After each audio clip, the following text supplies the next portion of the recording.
Edward Newgate is one of the most iconic and different leaders in the One Piece card game, being a 6,000 power leader that also has 6 life. Now this deck has had a very long lasting impact on the card game, even having a stage that was banned called Moby Dick, and it's something that's popped up a little more recently with the strength of 6k leaders, or pseudo 6k leaders like the Purple Luffy. Today we're going to be playing an EB02 version of Edward Newgate that's a little more updated with some new cards that really just pounds in your opponent's face and tries to survive as long as possible. I'm excited to take the Whitebeard Pirates package and the new Luffy package with the 5-cost Luffy, 4-cost Zoro, and everything from the new starter deck. From EB02, we don't get much support. I really just think Newgate is a strong contender in the current meta, playing a lot of rush options, which really helps against the Lucci matchups, getting value out of your characters right away, and it helps in the green-purple Luffy matchups because you're a 6k leader, and that's very strong into another pseudo 6k leader. Today, it's time to find out if we can keep up in the current format with this old-school leader. Let's get to the deck profile. As always, like, subscribe, join the Discord down below, join the One Piece family, and here's our Newgate leader effect. End of your turn, add 1 card from the top of your life to your hand. It's very simple. You basically just get a draw 2 every turn.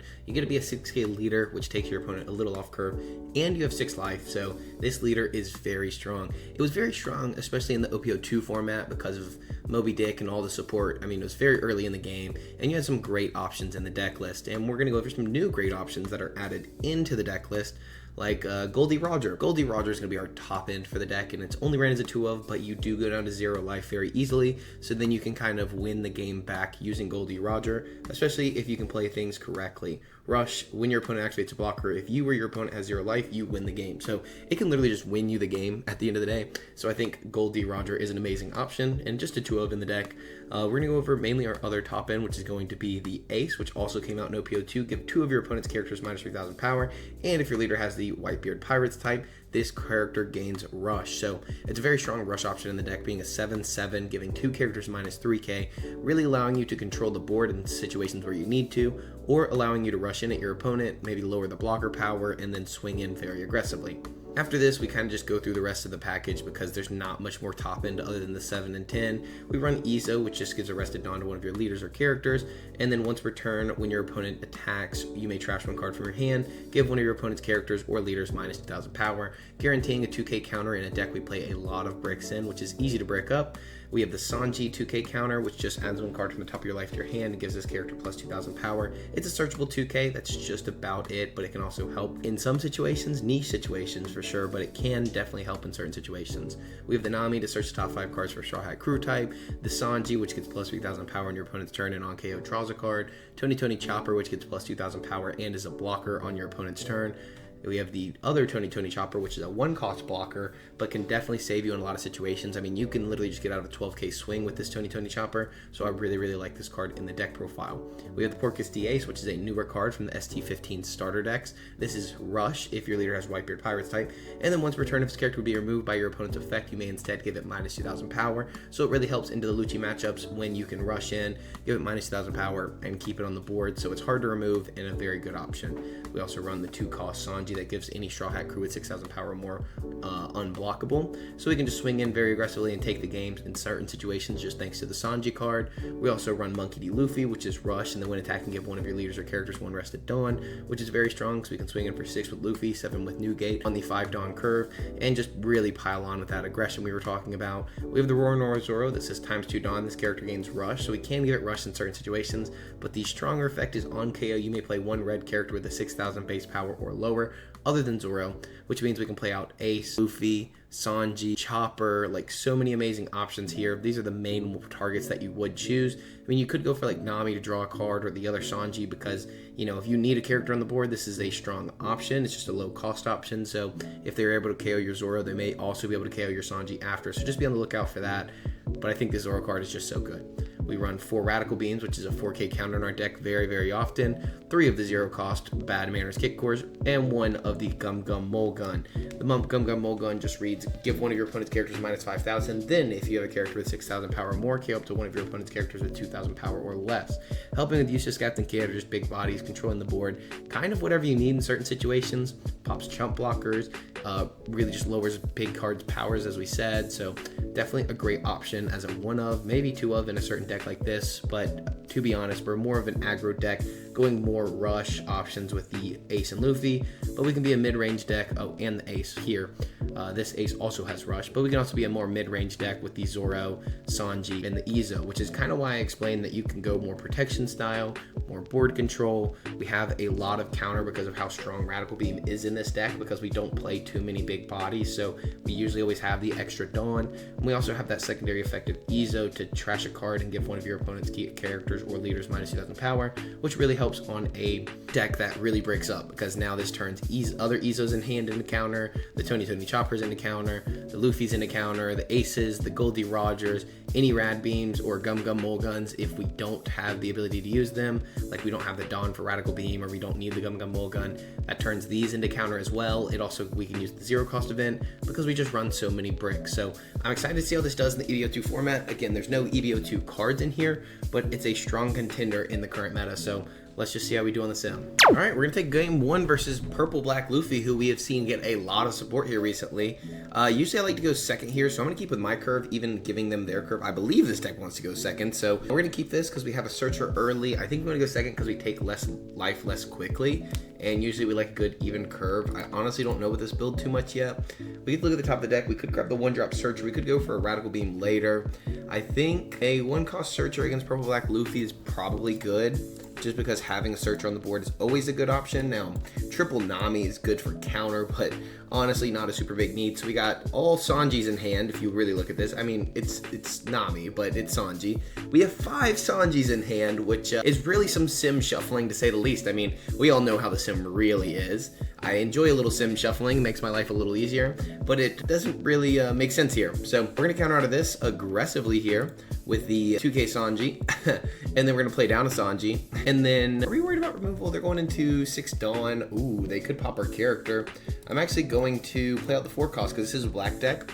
Now, the Sanji would be good because we could draw an additional card on the KO, but this will allow us to play out the Sanji and really force them into no removal. I like having this on the board. I don't think it's a bad option. And then on KO, I get to play a character. So kind of forces them to not want to KO characters. They counter for a 1K. I think I probably would have just taken this first attack, but I guess in case we had some kind of rush option. And they give us 1 card and then don't do anything with it. Hey, that's cool with me. We get another blocker on the board. This is our only non-counter card. Everything else is counter, and we're full of Sanjis still. And maybe, hey, maybe that's why we chose to play out the Roronoa Zoro instead, just because of that. Now they played on 5 cost Sanji Pudding. They're not playing the black Sanji here to KO our character, which is a very good sign. And next turn we are going into 6 Dawn. Our opponent can swing in for 6 with leader, leave their character as active. They could go 6 with the character, but that's less effective, and they don't get their leader effect. So they should just go a simple little 6 at face. We'll give them one of the Sanjis out of our hand here, and then we'll be able to play out both of the Sanjis next turn. So we can swing in for 5, 6, or we can go Izo, and I really like Izo here as a character to play down aggressively. So we'll give 1 rested Dawn. Izo's just such a strong option. It gives you a free Dawn, and later it can be used as counter. It can also go into the Sanji Pudding as a stronger body. But playing 2 Sanjis would be very aggressive. I mean, like aggressive, but I don't need aggressive per se. So we can swing in for 6 at our opponent. Then we can go in for 7 with Zoro because we do get the 1 rested Dawn. Yeah, that makes the most sense. We're gonna go 6 with Newgate. I just can't tell if I want to play it on this chopper now or save it for later for the Bad Manners Kick Course, or just have it as a card option later. I mean, they could be playing some weird Rob Lucci tech. I really doubt it, but they could be. We're going to use this. We're going to give a Dawn to the Zoro and swing in for 7 now. So we're really going to force our opponent down in life, and we're going to kind of aggro this game out. Because swinging out for 7, they need to be able to counter out or leave Dawn active next turn for Gum Gum Giant if they do take this life, which will then continue to force their life down even lower. Now when they go Dawn -2, they'll ramp 3 Dawn. So Sanji Pudding does great stuff with this Purple Black Luffy. I'm excited to see how the leader effect works with Sanji Pudding and other leaders. I mean, just with all the support Purple Black Luffy is going to get from the starter deck. They have the new 6 cost Luffy. And if you want a full breakdown of all the new starter deck stuff that's been announced, please comment it down below and we'll definitely do a full breakdown. So our opponent's in a spot where they have to counter out. Black Mirror is a good option. Maybe they're saving it for 10 cost Luffy. That's why they were having such a hard time deciding. And we'll pass a turn there. We take another life. We get the 5 cost Rush Luffy. Very good. Can also be paired with the Sanji later on. Also, the Zoro can be paired with the Sanji later on. Also, if they KO our Zoro, we can play out Luffy. So we're seeming to be in a very good spot here. Our opponent plays down Frankie, Dawn -2, discard 1 card, draw 2 cards, ramp 2 active Dawn and 1 rested Dawn from the leader effect and from the Sanji putting on the board. Very strong, so now our opponent has 6 active Dawn. They can now put 1 on leader, pop a 5 cost or lower with the Sanji, and then pop the Izo, go from there.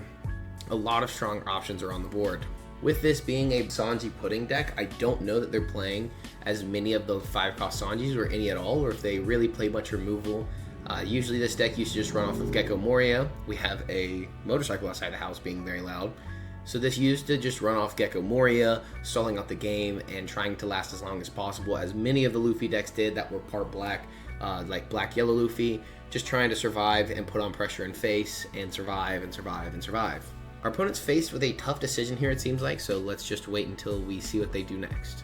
They tap 2 Dawn here. It looks like they're going to bottom deck a character with Top Knot. Yep, they go Dawn -2 and then bottom deck a 4 cost or lower. A great way to remove our character off the board and not get the on KO effect. So good job by our opponent there. It would have been similar if we did play out the Sanji, but they probably would have just swung into the Sanji. And now our opponent can go 6, 7, 8 as a swinging potentially. For 6, we're going to go ahead and give them a 2k counter. I don't think they have a way to remove the Izo at this point, so I'd rather be able to hold our characters if need be. We can also take a little bit. We're not in the worst spot to take. It does put us on more of a clock, but I'd almost rather hold the chopper. Now, if they're just going to swing 6 at us, we are just going to counter out for 1. And then I think we're going to hold the blocker and the Izo effect. I mean, we could use the Izo to give it -2,000 power, but then they wouldn't put it sideways if we would have done that when they swung the leader. So I don't really think it's necessary. Now, I think they're just trying to get cards out of hand. They're leaving 1 Dawn active for Gum Gum Giant, just like we talked about. I actually think we're just going to take this attack. Now we get a Tony Chopper blocker, and we have such a strong board. We're going to totally ignore their board. We're just going to play down a 5-cost Luffy here. We're going to swing in at our opponent for 7 total. Now they have 4 cards in hand. That would put them down to 2 cards, so possibly Gum Gum Giant would be coming out very soon. We're showing them we don't care about their board at all, and we can also leave 2 Dawn active in case we do, or at least 1 Dawn active for a 1-cost event. Now we can actually play down the Tony Chopper, start catching in on some blockers, so we can swing in for 7, 7, 7. It's kind of my thought process. Leave 1 active just in case one of these is a Gum Gum Giant, or not a Gum Gum Giant, a Radical Beam, and yeah, go from there. So we'll swing in for another 7 at our opponent's face. They have a blocker on the board. They should probably take this one, block out of the next one, and call it a day. That keeps their Sanji pudding alive for sure, and puts them in a really good spot if they do that. Now, if they did block out of this, we could swing 9 into Sanji pudding, forcing more cards out of hand or removing 2 options off the board, because they would be blocking, and then we'd be swinging heavy into Sanji pudding.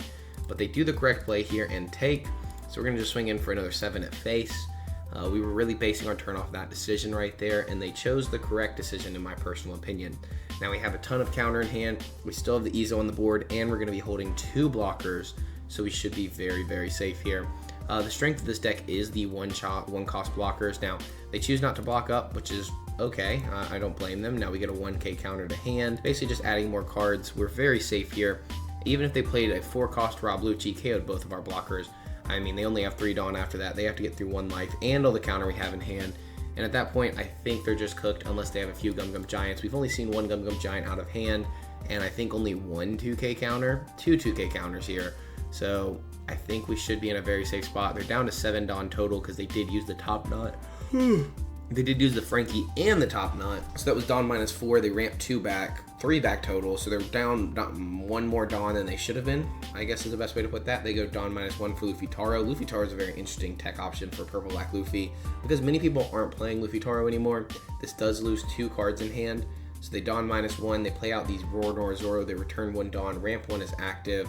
Or return 2 Dawn, ramp 2 Dawn, so that it basically does no effect. So now they're sitting at 3 because they use the Sanji pudding effect. Very strong effect right there with our pudding, using the Sanji pudding in a very in a very good way. Now they have 8 total Dawn. They can swing at our face. They can swing at our board. Either way, we're going to block and counter. I think face is just the wrong option against Newgate because we have to take our life anyways, so you should really control our board until we run out of resources, and that forces resources out of your opponent's hand. So if you do run against this matchup at locals, any Edward Newgate, you really just prioritize going for board rather than face, because face just adds more cards to my hand, and yes, you can rush me down, but you're definitely not going to beat me in the rush game. So we're just going to give them a 2k counter here and call it a day. Now, we could have also just blocked out of that. We can just give them a 1k here. Sanji because we don't need the Sanji anymore, and he has no more swing because he has no active Dawn, and this is just simple math at this point. So going for the board, it was a little bit too late, even if we blocked out of both these attacks, which also wouldn't have been a bad plan. This is literally just math. They have no active Dawn. We also, even if they do have a blocker, which they do, we can KO the blocker very easily by tapping 4 Dawn, pop the blocker. Now we swing in for 7. You know, this is not perfect math, but this does work because 7 would get rid of both cards in hand, and then we can just go 6 because they'd have no cards in hand. They take the life, and then we swing all out with Luffy, give him the rested Dawn, and just winning the game. Now, we didn't have to pop the blocker because genuinely we could have just gone 7, 7, 7, and then 7, and it would have actually been lethal as well.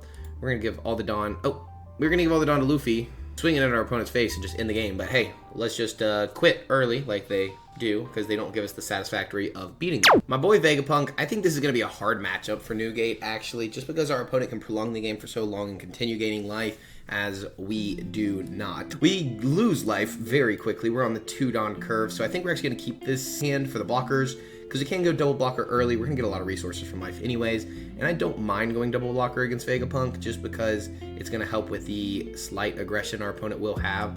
We either choose to... Ooh, that's a tough one. We either choose to rush our opponent or we choose to do nothing at all. We go ahead and take a life as we always do. Again, going second is stronger, kind of, but not really. They played Shishi, which I actually don't think is correct on the first turn, but maybe they have no options. They grab a Vegapunk and an Atlas being very good. I think going second's better if you have Shishi. Our opponent swings in. We're going to go and give them the... I think we're going to give them a Sanji, because I like the Zoro to be able to play out a different character here. And then we're going to swing into the Luffy here very easily. With a 6, go ahead and get a card out of hand. My job here is to control the board as far as I can tell. So we're going to go with the Zoro, even though it doesn't get rushed, just because it does have the on-KO ability, and our opponent will be keeping this Luffy. So just know they can KO both of the characters we choose to play out here, because what they can do is swing in for 6, we have to counter out, then they get to, ooh, they actually have the stage, they can just, Stanley Luffy is up as active. So what I was going to say, though, is they could swing in, pop the Luffy, pop the Zoro, and then tap 1 to play a Nami. Now they tap 1 to play a Vegapunk. They don't have to discard a card for Vegapunk effect. They get to play out Lilith, getting to search the top 5 cards of the deck. Now, do we aggro them down, or do we just continue what we're doing? So our opponent will be able to swing in for 8 here. We will probably just take that, I think. I mean, we're going into 6. We'll be able to play Ezo. I guess we'll go and block out. I don't think blocking out's horrible. Our opponent does pop itself, and now we get to play out a character from our hand. We're going to play out the Tony Chopper blocker. Definitely not a bad play by our opponent, and we definitely need to get some kind of value out of this Tony Chopper soon, because if not, they're just going to play out another Luffy, and then they're going to get to draw a card, and then because we did see them grab a Luffy with the Lilith. Very, very, very strong plays here. Now, we do have an Ezo, and we have another Chopper. Now, I like the Ezo. I like swinging... I like playing Ezo here, giving 1 Dawn to the leader. I don't think we use the Chopper. We force them to play their character and kind of cash in on this free block out of the Lilith here. They don't get a trigger, which is very nice. We're going to pass and draw another card. We can now take a life and get a 4K counter of the Radical Beam. We do have some strong rush options. We did swing in because I think our opponent has 8 cards in hand. It's going to be hard to out-resource our opponent long term. We do have additional blockers, but they're 2K counters. They play down Onami, or they play down Nami. Nami discarding one of the cards, and then popping the Ezo here. Very strong by our opponent. Our opponent can then swing in for 6 with the Lilith, and we can give them a 1K counter, which will be the Ace, which is totally okay with me, because this is a 6K blocker, so it has a little less strength in this deck than a 5, than in most decks which have 5K leaders, because it's the same amount of countering either way if we want to keep the character on the board. So we might as well just counter with the character and have no way they can swing in. Now they tap 1 Dawn and gain 1 life out of Rayquaza. Rayquaza would give them another Luffy. They restand their Lilith and call it a day. So I think at this point we just continue putting bodies on the board and applying pressure. We're going to swing in for 6. They should either counter or block this attack. If they block out, then they use the Rayquaza to replay it. Now they choose to play out the Luffy instead. So what we're going to do is go ahead and cash in on our Chopper blocker, because we might as well. It gets 1 card out of hand guaranteed here. They should counter out aggressively. If not, I mean, we're going to put down Ace and then swing in, and they have to block out, or they have to just kind of accept where they're at. It doesn't matter which one we choose, because the blocker doesn't matter. They're not going to power up the blocker, so those options don't really matter. They do go ahead and give us the blocker, and we pass. So we're going to continue using our rush options. Our goal is to put them on 0 life and them not think about Gold D. Roger here. We don't have an additional Dawn, but we still have a blocker on the board and some counter. So the thing is, if they swing in with Luffy first, we have to give them the blocker, because if not, they just pop the Luffy, pop the blocker, and they get to draw an additional card. They're sitting on 9 Dawn. They could drop an 8-drop, use as Captain Kid, remove 1 of our life, and then go very aggressively at face. So now is when we cash in on that blocker if they use the Luffy first. If not, we just counter out. And for a 7, we'll just give them a 2K. I'm not too worried about it. I definitely don't think 7 into the character is the best option right now. We'll go ahead and give them another 2K. They should be swinging with the Luffy first. It would force out the blocker, even with the smaller swing. Then they would have been able to go heavier on the Nami swing and called it a day there. So they don't have a rush option for 3 that would really threaten us. So we'll go ahead and block out of this one because we do not have any more counter. And we should be good to go, I feel like, to drop the Goldie Roger. Now they tap 1 to search the top 5. They grab a Shaka, putting a blocker in their life. And now we just really need to control the board, possibly. If they choose to gain a life, we control the board. If they put a body on the board, then we go for life here. So the goal is to swing in for 7. We're going to try to go ahead and get this Shaka out of our opponent here. If they decide to take the life, then we just drop Goldie Roger and go for game. Basically no reason not to. They take the life, they incorrectly counter. There's not too much they could do there because apparently they did not counter properly. We're gonna go ahead and drop the Goldie Roger and finish the game. So that is the big thing you have to think about as Vegapunk. Our opponent did misplay a few times, just to be 100% honest with you guys. GG's, they should have either, honestly, if you gain a life though, you have the threat of us just clearing out the board. So it is what it is either way. That was a hard spot for our Vegapunk opponent. A good spot for us. I think you just have to play aggressive and just take life early or take your opponent's life early. We also had the Mulligan trigger, which would have been very nice out of the next life. So GG's, we're on to the next one. Red versus red. We're going to take second because that is the ideal curve for Shanks. And we're going to keep this hand. I think this is very strong just because we have a great rush option strategy into Shanks. Putting on a lot of pressure. So we're going to go Nami. Search the top 5 cards and grab another Radical Beam. Some may say grab a 2K counter, but I'm thinking about the late game here. The Goldie Roger would be amazing, so we're going to put that towards the top and call it a day and pass. We go ahead and take another life. We have a bunch of resources in hand. They don't really have a way to control our hand size at all, so we're kind of okay with how the things are going. They're going to swing in for 6 at us. We're going to go ahead and I think we're actually just going to take. We're going into 4. I can give them the ace just because we already had the Luffy. We don't really need the rush, and we have rush anyway, so we can swing in for 7 here. Yes, they do have 2 Dawn active. They can pop the Nami, but we really don't care about that at this point, and so we're not worried about the pressure. We're gonna go and swing in for 7 first. They may go and use the 2 Dawn just to save themselves. They could also just -1 to give us a 2K counter out of hand. I think us just being a 6K leader is very strong in a Shanks, but it's still a very difficult matchup because of the amount of resources they get. They do go ahead and cash in on the Red Hawk, and then we're going to play on Nami. It's exactly as we expected at the end of the day, and we're sitting on a ton of counters, so we should be safe to take an attack if they don't play a rush option. Now, if they're swinging in for 8, that's okay with us. We're going to actually go ahead and take that attack. It may not be the best, but it's what we have to do. So we're going to swing in for 6, and then see where we can go from there, because we're going to swing in for 7 and 7. We don't really have to go for the Radical Beams just yet. They use the debuff, give it -1. They could be playing another Red Hawk, but we, again, don't really worry about that. We're going to swing in for 7 with our leader, and then we're going to drop this 5-drop Luffy. We're really putting on the pressure. They're not really developing a board, and we're getting some strong counter options out of them. This will allow us to draw a card as well if they do play another Red Hawk here, and they choose not to. They won't be able to do anything about our Luffy. So they may Red Hawk now, but they can only still pop the Sanji because they did give it the -2 or -1.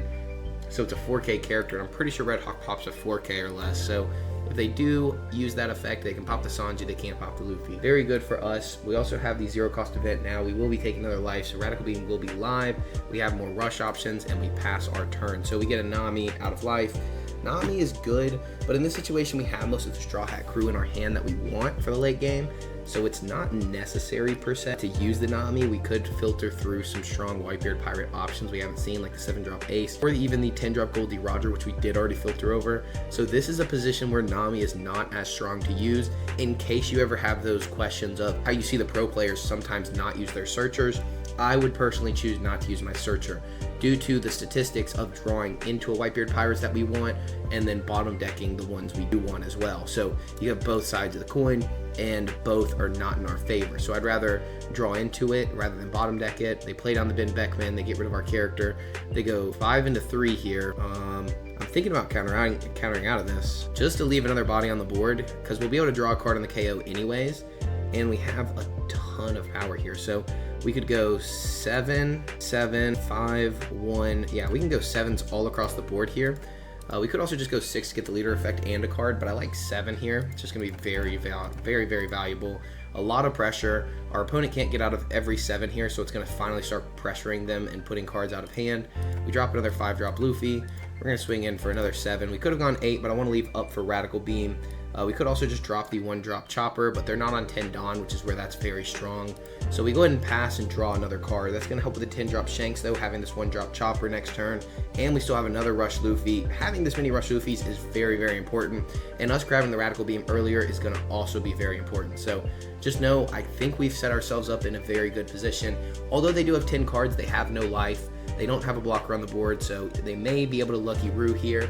They may be able to remove both of our bodies off the board too, because they don't have to pressure our life. Again, because we're going to take this next life anyways next turn, there's no point in them really pressuring our life. They grab a Yasop here to possibly become a 6k leader, tapping 5 Dawn, and then they could also go Rayleigh. Rayleigh would be very strong, go -3, -2, and then pop the Luffy, and then 5 into the 3, go ahead and remove the Sanji off the board. We'll get to draw a card, but that's pretty good for them right there with the former Roger Pirates. Silver's Rayleigh. And they do exactly as we said. So we'll do 5 into 1, and that will get the removal. And then 7 into face, we will give them a 2k counter. Well, I guess we could actually just take at that point. So we'll take this attack, and they can go 7 into face. No matter what, we're going to take this life next turn. So why give them a card when we're going to take it anyways? There's no point not to. They don't have any more swings on the board. So we're going to begin with applying pressure. Now, they don't have any active Dawn. So if we did go all out here, it's not a horrible option. The question is, can we survive if we don't? And I think the answer is yes, because of the Radical Beam, the blocker, and the amount of counter that we have in the hand. So we need to tap 1 here. We just apply pressure at this point. So we're going to go 5. We're going to swing in for 8 at our opponent. We're going to do 8 more. No, actually, we're only going to go 8. We're going to try to get the leader effect out here. They may not actually use the leader effect. I think we did that incorrectly. We should have gone 7 first, because we didn't really calculate our Dawn. Because we need 2 Dawn active, but they did go ahead and use the leader effect. So they were thinking we were going to go all out on our leader. So we're going to go 7 and 7 here. We don't have to go for game, and they know we don't have to go for game. We know we don't have to go for game. Hey, we got game. We got game. I was going to tap 1 to play Tony Chopper. We were going to sit on 4, 8, 9, 10, 11, 12, 13, 14, 15, 16, 17, 18k counter. So if they went all out with Rayleigh, we get out for 12, and then they can't even swing with leader, and we get out of Beckman for a 2k. If they drop a 10-drop Shanks, we get out of that with 2 Radical Beams, and we can still counter out of the 8 and the 7. So we were still in a very safe position, and they would not be leaving up any Dawn if they did play down the 10-drop. So GG's to our opponent. That shows you kind of the power of Edward Newgate. You just rush them down, murder them, and hold a lot of counter. Our 5th and final game is against the one and only Jewelry Bonney. Tap 1 Dawn, rest up to one of your opponent's leaders or characters, and we play against this pretty well, in my personal opinion, because we have so many rush options. That's not the hand you want against Bonney. This is the hand you want against Bonney. Now, there's nothing to do early. There's no reason to playing a 2-cost here. We could play it on the Sanji, but I don't think that's worth it. We're going to be taking our life anyways, and I'd rather hold the counter for later. We'll just pass and go on to the next turn. So we may just be swinging all out for this early turn. I would love to see a Zoro or just something at all. They're going to swing 7 at us, and I think we're going to just take and search for options. We find a Nami at least, which is definitely not bad. We'll go ahead and play down Nami. See if there's anything we want. They leave a Dawn active. We don't really care about that. We're going to play grab Gum Gum Mulligan, because we only run as a 1 of. We're going to put the aces towards the top. I think those are going to be important for later. And 1, 2, 3, swing 9 at you. So they will be able to tap down our Nami, but I really don't care at this point, honestly. Nami doesn't really do anything for us. I guess it could remove their Bonnies later, so maybe I did things wrong, but if we deal with that, we're in a worse spot. They're going to swing 6 at us. We're going to go and actually give them a 1k counter, Porcus D Ace, and see how that goes. So we could not use Gum Gum Mulligan because it wouldn't pop the Cavendish. There's no point in doing that. What we're going to do here is just swing in for 7 and 7. They don't really have a way to remove our characters. We could also go Ezo now, just to go ahead and develop this character for later, but I like the rush strategy that we can put on. So swinging in for 7, it almost puts them in a bad position. They have 7. We're already going to have sideways characters. They have nothing to rest other than Nami here. So we're in a very good spot, and we're getting a brick out of hand. Now, Ezo would help get bricks out of hand later. You need to comment down below what you think is better, Ezo or Luffy. Ace isn't really necessary in this matchup. I mean, honestly, they don't really remove our bodies, so it doesn't really matter. But I think I like putting on the pressure, and pressure is always good. I think that's our keyword for the day, guys. Pressure. We like that pressure. And we do have 10-drop Newgate here, which can, I mean, frick. Goldie Roger, which I think can be very strong for later on. We also finally got a Radical Beam. We have some removal for this carrot that they did just place down. We can also remove Cavendish. They're going to swing in for 6 here, restand 2 Dawn. We're going to give them a 1k counter ace. I don't think we need 2 aces, if I'm honest. We will be able to remove this carrot very easily. They're going to go 5 Inanami. We're going to let that go. They're going to use 3 Dawn here for a blocker. Tashigi. Tashigi. Ooh. That was a very good play by our opponent. So what we're going to do here is go 6 into Cavendish. Do we just keep going face? The carrot's very obnoxious, though, I will say. Leave 1 up for Radical Beam here. We're going to tap 5 for Ezo. It leaves us 2 active Dawn. So we're swinging for 8 at Cavendish. Yeah, I think we go 8 at Cavendish here. I mean, I would love to go face, don't get me wrong, but I don't think it's necessary. I think we are going to use the Ezo here just to have a 7k on the board and not go for the rush strategy. This is another brick that's in hand. We could have gone for the Gum Gum Mole Gun, would have been nice, but I just think Ezo's better in this situation. We could have given a Rested Dawn. I guess we could have gone a little more heavy, but we're just going to pass the turn here. It doesn't really matter. We're down in life. We do have another rush option. Rush options are great so far in this deck. We have the ace to really clear up the board next turn. That will also help if they do play Eustace Captain Kidd. We can use the Gum Gum Mole Gun, but they have the Tashigi. Tashigi helping to stop the removal that we could play down. They could go Hody Jones and then rush into the Luffy, freeze something with Carrot, restand 2 Dawn with Cavendish, take their next life, but they'd still be very safe. So especially with this many cards in hand. Now they did give us a 0 cost event earlier, meaning they should be bricked up here, but that could always be bait. It could always be bait. Maybe there's 2Ks they didn't want to get rid of just yet. They did play a Tashigi on the board, but those are the only 2 cards we've seen. Play 8-drop Rosinante into 5 cost Smoker. They can restand Dawn with Smoker, but they should go Cavendish first. They're going to swing in for 6 at us. We're going to go ahead and use the card action, dropping. We're going into 10. No one's on 0 life. We're about to be on 0 life. They don't have a blocker though. So now it makes this Cavendish swing literally just useless. And then we're gonna take the life next turn anyway, so we might as well find out what it is. Now our opponent can swing in with Cavendish, restand the 2 Dawn, but now Cavendish has no attack, and then they can go 7 at us, which we just give them a 2k counter. And then we just have to figure out how to survive. That's our biggest thing after this, is how do we survive? Is that removing the board? The Smoker doesn't do too much. They can restand 3 Dawn, because 2 with Cavendish, 1 with Smoker. They could also just go 6 with Bonney and call it a day. How do we survive? Looks like that's exactly what they're going to do.